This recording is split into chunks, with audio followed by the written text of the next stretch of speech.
Now students come to the next topic, electrovalency versus redox reaction. तो अब हमें ये समझना है कि इलेक्ट्रोवैलेंसी और रेडॉक्स रिएक्शंस का आपस में कोई रिलेशन है या नहीं। उससे पहले हम ये समझते हैं कि रेडॉक्स रिएक्शन क्या है।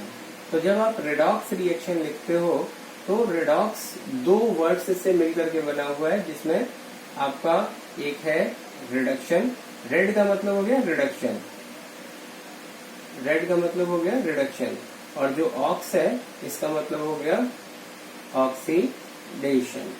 ठीक है, एंड रिडक्शन और ऑक्सीडेशन मिला करके दोनों आपस में क्या हो जाएगा, रेडॉक्स रिएक्शन। इसका मतलब हो जाएगा रेडॉक्स रिएक्शन। ठीक है, अब रेडॉक्स रिएक्शन को समझा कैसे जाए, कैसे याद करें ऑक्सीडेशन और रिडक्शन को, तो बहुत सिंपल सी बात है।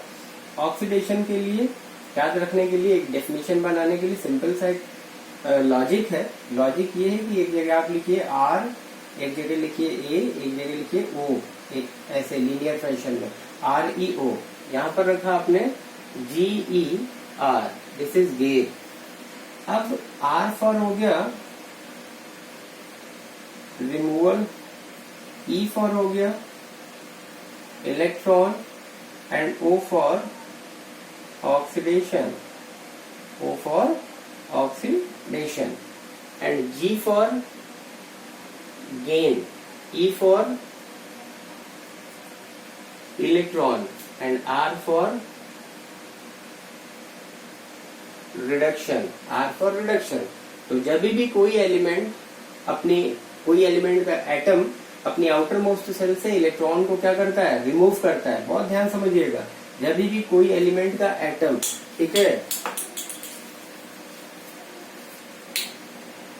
जब भी कोई एलिमेंट का एटम अपनी आउटर मोस्ट सेल से इलेक्ट्रॉन्स को रिमूव करता है, इसका एग्जांपल ऊपर लिख रहा हूं, यहाँ पर एग्जांपल समझिए। सपोज मान लेते हैं कि ये सोडियम है, सोडियम ने अपनी आउटर मोस्ट सेल से इलेक्ट्रॉन रिमूव किया। तो जब उसने इलेक्ट्रॉन रिमूव किया तो सोडियम के ऊपर एक पॉजिटिव चार्ज, और यहाँ से जो रिमूव किया गया इलेक्ट्रॉन है, that remove number of electron, वो इलेक्ट्रॉन कौन है, ये 1 इलेक्ट्रॉन। सोडियम ने अपनी आउटर मोस्ट सेल से क्या किया बेटा, 1 इलेक्ट्रॉन रिलीज कर दिया। ठीक है, और 1 इलेक्ट्रॉन रिलीज करने के बाद ये जो सोडियम एटम है, ठीक है, this is sodium atom changes into sodium ion. अब देखिए सोडियम आयन के ऊपर क्या है, एक पॉजिटिव चार्ज है। क्यों, क्योंकि जो सोडियम है उसने एटम ने अपना एक इलेक्ट्रॉन रिमूव कर दिया, तो ये कन्वर्ट हो गया आयन में। अब जरा ये जो थीम, ये जो इक्वेशन आपने बनाई है, इस इक्वेशन को यहाँ पर समझने की कोशिश करो। क्या लिखा हुआ है, रिमूवल इलेक्ट्रॉन इज ऑक्सीडेशन। तो अब इसे कैसे पढ़ेंगे, when sodium remove A number of electron from its valence cell, it undergoes to oxidation into sodium ion. ठीक है, तो जो सोडियम एटम है वो सोडियम आयन में कन्वर्ट हो जा रहा है, या कह सकते हो कि सोडियम एटम का सोडियम आयन में ऑक्सीडेशन हुआ है। कब हुआ है ऑक्सीडेशन, जब उसने अपनी वैलेंस सेल से ये 1 इलेक्ट्रॉन रिमूव कर दिया है। ठीक है, यही तो है REO, removal of electron is oxidation. ठीक है, clear. And GER, gain of electron is reduction. देखो G for gain, E for electron, R for reduction. अब क्लोरीन के मामले में क्या है कि भाई क्लोरीन जो है वो अपनी आउटर मोस्ट सेल में एक इलेक्ट्रॉन गेन कर ले रहा है, एक इलेक्ट्रॉन गेन कर ले रहा है, और इलेक्ट्रॉन गेन करने के बाद क्लोरीन पे क्या आ गया, एक नेगेटिव चार्ज आ गया। ठीक है, एक नेगेटिव चार्ज आ गया। तो ये हमारा क्लोरीन एटम जो है, this undergoes to reduction by gain of 1 electron in its valence shell. ये क्या हो गया, आयन में कन्वर्ट हो गया। तो अब आप इसे कैसे पढ़ेंगे, sodium chlorine atom reduces into chloride ion when it gain an electron in its valence shell. जो क्लोरीन है उसने अपनी वैलेंस सेल में एक इलेक्ट्रॉन गेन कर लिया, और गेन करने के बाद जो क्लोरीन का एटम था वो क्लोराइड आयन में कन्वर्ट हो गया। तो दिस इज रिडक्शन, ये रिडक्शन हो गया, और ये आपका ऑक्सीडेशन हो गया। अगर इन दोनों इक्वेशंस को एक साथ लिख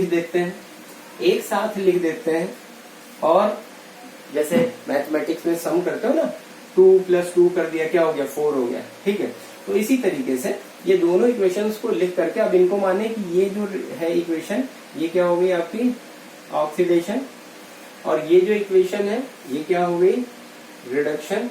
अब ऑक्सीडेशन और रिडक्शन दोनों इवेंट को आपस में जोड़ दिया जाए, ठीक है, दोनों को सम कर दिया जाए। तो सम कैसे करें, चलिए लिखते हैं, ये इंटरेस्टिंग भी है। गिव्स Na+ एक इलेक्ट्रॉन यहां पर लिख दीजिए, ये एक हाफ इक्वेशन हो गई ये ऑक्सीडेशन के लिए।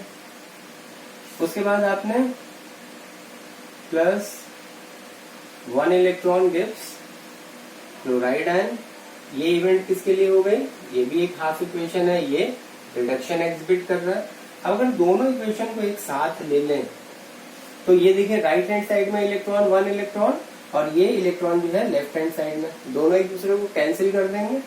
कैंसिल जब कर दिया तो यहाँ पर क्या हुआ, ये हुआ Na+ Cl gives NaCl gives NaCl। अब भैया NaCl कैसे, यहाँ पर NaCl कैसे हो गया, तो एक सोडियम पॉजिटिव और एक जो हमारा क्लोराइड आयन है वो नेगेटिव। पॉजिटिव और नेगेटिव के बीच में हमेशा क्या होता है बेटा, अट्रैक्शन फोर्स वर्क करता है। तो देखो यहाँ पर सोडियम और जो हमारा क्लोराइड आयन है उसके बीच में ये जो अट्रैक्शन फोर्स वर्क कर रहा है, दिस अट्रैक्शन फोर्स, इसी अट्रैक्शन फोर्स को तो आप बोलेंगे इलेक्ट्रोवेलेंट बॉन्ड, इसी को तो इलेक्ट्रोवेलेंट बॉन्ड बोलोगे। तो ये पॉइंट क्लियर हुआ, इलेक्ट्रोवेलेंसी वर्सेस रेडॉक्स रिएक्शन। मतलब जब भी हम इलेक्ट्रोवेलेंसी की बात करेंगे तो वहां पर जो इवेंट चल रहा होगा वो कौन सा होगा, रेडॉक्स रिएक्शन, ठीक है। Is it clear to you. तो बच्चों अगर वीडियो समझ में आया हो तो प्लीज इसको लाइक जरूर करिए। आप जब वीडियो देखते हैं तो वीडियो के नीचे आप देखें ऐसा लाइक का एक थंब इम्प्रेशन बना हुआ है, उसे आप प्रेस करिए। और अगर अभी तक आपने वीडियो सब्सक्राइब नहीं किया है तो उसे सब्सक्राइब कर लीजिए, ताकि जब भी कोई नए वीडियो बनाएंगे तो उसकी नोटिफिकेशन आपको मिलती रहेगी। Thank you.